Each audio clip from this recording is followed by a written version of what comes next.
નમસ્કાર વિદ્યાર્થીઓ, ધોરણ 8 વિષય ગણિતની અંદર સ્વાધ્યાય 3.2 ના દાખલા આજે આપણે ગણીશું. હવે દાખલા નંબર 1 એ નીચેની આકૃતિમાં x શોધો. હવે આ આકૃતિની અંદર તમને માપ આપેલા છે, એ માપ આપેલા છે, 12 ની બાજુ આપેલા છે. આ ખૂણાનું માપ 125 અંશ છે, આ ખૂણાનું માપ 125 અંશ છે. આપણે શોધવાનું x અંશ છે. હવે આપણે બહિષ્કોણ હોય ત્યારે કોઈ પણ બહુકોણના બહિષ્કોણના માપનો સરવાળો કેટલો થશે? 360 અંશ થાય છે. માટે હવે આપણે x શોધવાનું છે, એટલે આપણે લખીશું કે એ આકૃતિ માટે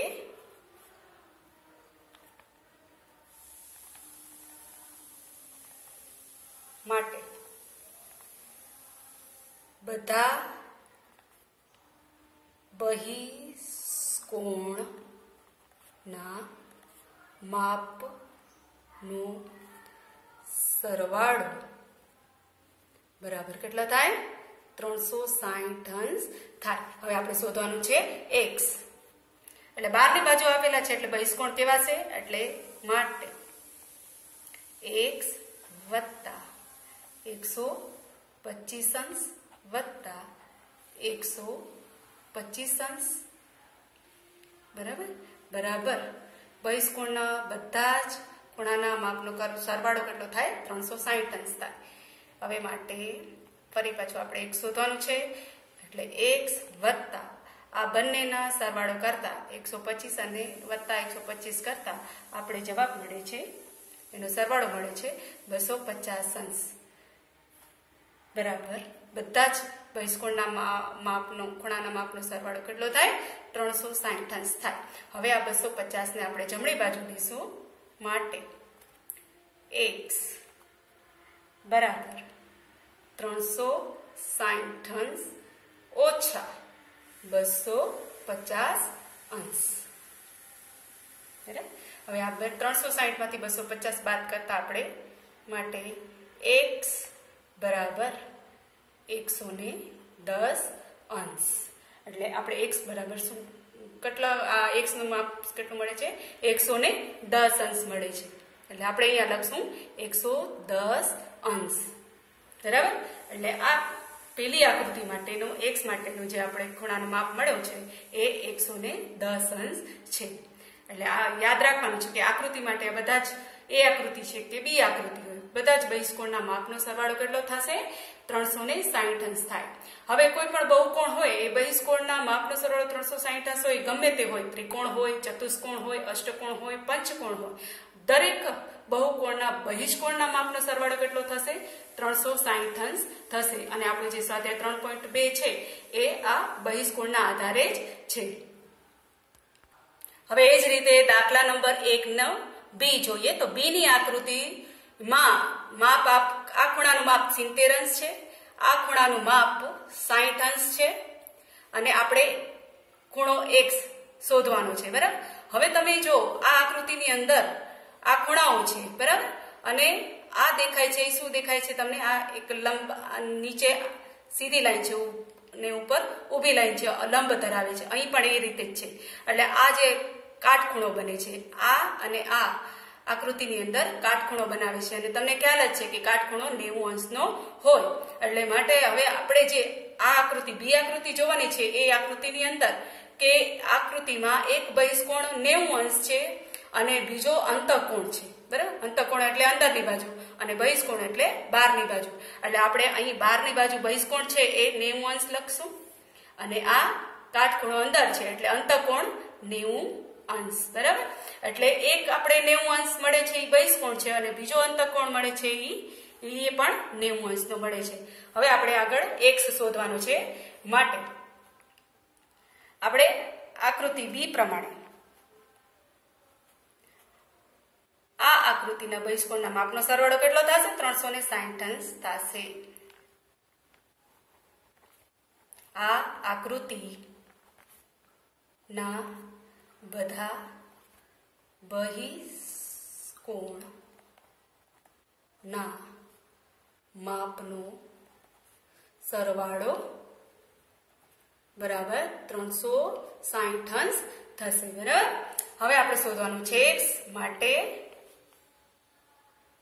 x વત્તા 90 અંશ બહારનો પછી 60 અંશ ખૂણાનું માપ 60 અંશ વત્તા અંતઃકોણ 90 અંશ વત્તા 70 અંશ બરાબર બધા જ બહિષ્કોણના માપનો સરવાળો કેટલો થશે 360 અંશ માટે x વત્તા આ બધા જ 90 60 90 70 નો સરવાળો કરતા આપણે કેટલું મળે છે સરવાળો એનો 310 અંશ બરાબર બધા જ બહિષ્કોણના ખૂણાના માપનો સરવાળો 360 અંશ માટે હવે આપણે 310 ને જમણી બાજુ લેતા x બરાબર 360 અંશ ઓછા 310 અંશ કરતા x બરાબર કેટલા મળે છે 360 અંશમાંથી આપણે 310 અંશ બાદ કરશું એટલે મળે છે આપણને 50 અંશ માટે હવે અહીં x નું માપ કેટલું મળ્યું આપણે x બરાબર 50 અંશ અહીં લખશું આપણે 50 અંશ બરાબર તો x બરાબર 50 અંશ જે x નું માપ છે હવે દાખલા નંબર 2 ની અંદર કહેવામાં આવ્યું છે કે નીચે પ્રમાણે બાજુઓ ધરાવતા નિયમિત બહુકોણમાં બહિષ્કોણનું માપ શોધો એટલે a આપેલું છે 9 બાજુ અને b આપેલું છે 15 બાજુ હવે જેમ 9 બાજુ શોધી લેશું એ પ્રમાણે તમને b 15 બાજુ શોધતા આવડી જશે હવે એ જોઈએ કે 9 બાજુ વાળા એટલે આપણે તમને ખ્યાલ જ છે કે n બરાબર બાજુ બરાબર એટલે n બરાબર n કરશું એટલે કે 9 બાજુ વાળા બહિષ્કોણના બહુકોણના બહિષ્કોણની સંખ્યા કેટલી છે 9 છે આ નિયમિત બહુકોણ છે બરાબર આ જે છે એ નિયમિત બહુકોણ છે મેં પહેલા તમને વાત કરી કે નિયમિત કોઈ પણ બહુકોણ હોય એના બધા જ બાજુઓ સરખી હોય અને બધા ખૂણાઓ સરખા હોય તેથી તેના દરેક બહિષ્કોણનું માપ સરખું હોય માટે બહુકોણના બધા બહિષ્કોણના માપનો સરવાળો કેટલો થશે 360 અંશ આપણે અગાઉ જોઈ ગયા બરાબર થાય માટે હવે આપણે બાજુ શોધવાનું છે એટલે 9 બાજુ વાળા બહુકોણના દરેક બહિષ્કોણનું માપ બરાબર કેટલું કરવાનું છે આપણે 360 અંશ છેદમાં n લેવાનું છે એને ભાગ્યા કરવાનું છે બરાબર 360 અંશ છેદમાં 9 જે બાજુઓ છે એટલે 360 અંશ ને 9 વડે ભાગતા આપણે જવાબ મળે છે 40 અંશ એટલે 9 બાજુવાળા બહિષ્કોણ માટે આપણે કેટલા અંશ મળે છે 40 અંશ મળે છે એ જ મુજબ b કરવાનું છે જેમ આપણે આ સૂત્ર મુજબ 360 અંશ ભાગ્યા n કર્યું એ જ મુજબ આપણે 15 કરવાનું છે એટલે એનો જવાબ આપણે મળી રહેશે એટલે b તમારે કરવાનું છે હવે દાખલા નંબર 4 છે કે એક નિયમિત બહુકોણને કેટલી બાજુ હોય તો તેના દરેક અંતઃકોણનું માપ 165 અંશ થાય હવે અહીં અંતઃકોણનું માપ કેટલું છે 165 અંશ હવે તમને ખ્યાલ જ છે કે અંતઃકોણ હોય એટલે કોઈ પણ ખૂણાને 180 અંશમાંથી બાદ કરવામાં આવે માટે બહુકોણના દરેક બહિષ્કોણનું માપ બરાબર 180 અંશ ઓછા 165 અંશ જે અંતઃકોણનું માપ છે હવે આ બંનેને 180 માંથી 165 બાદ કરતા જવાબ મળે છે આપણે 15 અંશ હવે આ બહુકોણના બધા બહિષ્કોણના માપનો સરવાળો તમને ખ્યાલ છે 360 અંશ થાય માટે બહુકોણની બાજુઓની સંખ્યા બરાબર 360 અંશ છેદમાં 15 એટલે કે 360 ભાગ્યા 15 કરતા આપણે જવાબ મળે છે 24 એટલે આ બહુકોણને કુલ કેટલી બાજુઓ છે 24 બાજુઓ છે અહીંયા આપણે ભાગાકાર કરેલો છે એ મુજબ ભાગાકાર કરવાનું છે જેથી આપણે 24 બાજુઓ મળે છે એટલે દાખલા નંબર 4 ની અંદર આ બહુકોણને કુલ 24 બાજુઓ મળે છે બરાબર દાખલા નંબર 5 એ છે કે એવો પ્રશ્ન પૂછવામાં આવ્યો છે કે એવો નિયમિત બહુકોણ શક્ય છે કે જેમાં દરેક બહિષ્કોણનું માપ 22 અંશ હોય હવે અહીં નિયમિત બહુકોણની વાત કરવામાં આવી છે એટલે આપણે શું કરવાનું છે 360 અંશ છેદમાં n કરવાનું છે એ મુજબ હવે આપણે આ નિયમિત છે બહિષ્કોણ એનું 22 અંશ માપ છે એ શક્ય છે કે નહીં જોવાનું છે એટલે આપણે કહેશું કે આ એ જે છે આ બહુકોણના બહિષ્કોણનું માપ કેટલું છે કે તો 22 અંશ છે એટલે બહુકોણ માટે બહુકોણની બાજુઓની સંખ્યા 360 અંશ છેદમાં 22 અંશ બરાબર હવે આપણે એને ભાગવાથી કેટલું કરશું કે 360 કેમ મળે તો કે 180 ગુણ્યા 2 કરતા 360 અંશ ઉડી જશે અને 11 દુ 22 કરતા 22 ઉડી જાય છે એટલે આપણે જવાબ મળે છે 180 છેદમાં 11 માટે આ જે આપણે બહુકોણની સંખ્યા માપ મળે છે એ શું છે? પૂર્ણ નથી. નિયમ એ છે કે આપણે કોઈ પણ બહિષ્કોણના બહુકોણનું જે માપ શોધવાનું હોય એ પૂર્ણ સંખ્યામાં આવવું જોઈએ. માટે જે આ 22 અંશ વાળો બહિષ્કોણનું માપ છે એ શક્ય નથી. જો આ બહુકોણ એ નિયમિત બહુકોણ હોય તો તેની બાજુઓની સંખ્યા પૂર્ણ અંકમાં મળે. મેં તમને વાત કરી એ મુજબ. માટે 180 અંશ છેદમાં 11 એ પૂર્ણ સંખ્યા નથી. એટલે આપણે લખીશું માટે ના નિયમિત બહુકોણ બહિષ્કોણનું માપ 22 અંશ ન હોઈ શકે. એ જ રીતે બી છે કે બી ની અંદર આપણે આ 22 અંશ છે કે એ અંતઃકોણ છે કે આ બહુકોણના અંદરના ખૂણાનું માપ 22 અંશ છે. હા, આ બહિષ્કોણની વાત કરી, હવે અંતઃકોણની વાત કરવાની છે.